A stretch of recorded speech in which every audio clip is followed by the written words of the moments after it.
forecasting, scientists have come up with a new way of engaging the public through a marathon live event. Right now, scientists are in the middle of a 100-hour live stream as a form of so-called resistance to the administration's changes. Each presenter has 15 minutes to talk about their specialized field and why they are doing critical work for the American public. They started Wednesday afternoon and will end tomorrow.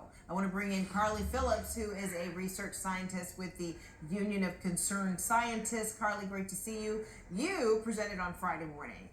What did you want to be part of the effort? Thanks so much for having me. I wanted to be part of this effort because it really calls attention to the critical information that NOAA and other scientific agencies provide to the American public every day.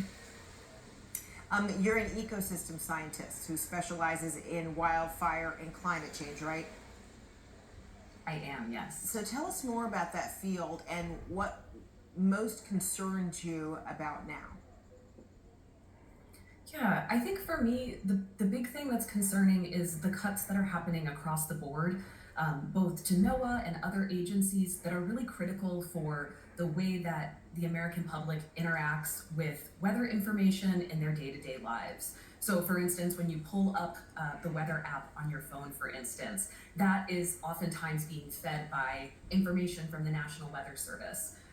For me, when it comes to wildfires, I'm thinking about these cuts in terms of the satellites that are being used right now to help us understand smoke that's coming in from the fires in Manitoba and Saskatchewan, Canada, and how those forecasts are playing out. All of that information is coming from these satellites that are kept up by a variety of agencies that are facing steep funding cuts, both to their capabilities, but also to the research that they support.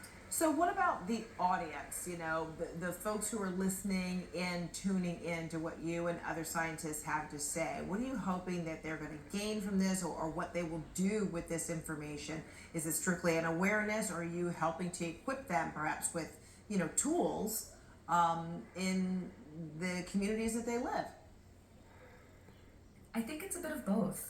I think that it's a cool opportunity to have scientists speaking directly to the American public, which doesn't happen as often as a scientist like myself would like.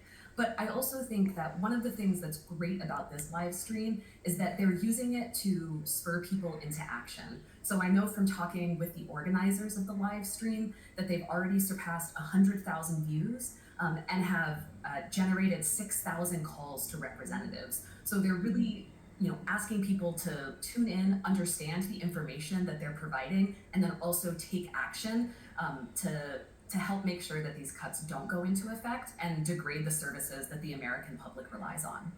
Okay, so we're seeing wildfires right now ravaging parts of Canada. Tornadoes are leveling parts of the central U.S., and the Midwest in recent weeks. The Atlantic hurricane season begins tomorrow. How do you prioritize the concerns with all of that happening at once? Yeah, that's the situation you laid out is part of why colleagues that I work with at Union of the Concerned Scientists have named this danger season. This time between May and October when we see all of these impacts happening at once. And I think it's a matter of prioritizing people's livelihoods, the safety of the communities who are in the path of these different storms, to make sure that people have the information that they need to make decisions for themselves. All right. Carly Phillips, so glad to talk to you. Thank you so much, and all the best in this marathon session that continues on until tomorrow. Thank you. All right, we'll be right back.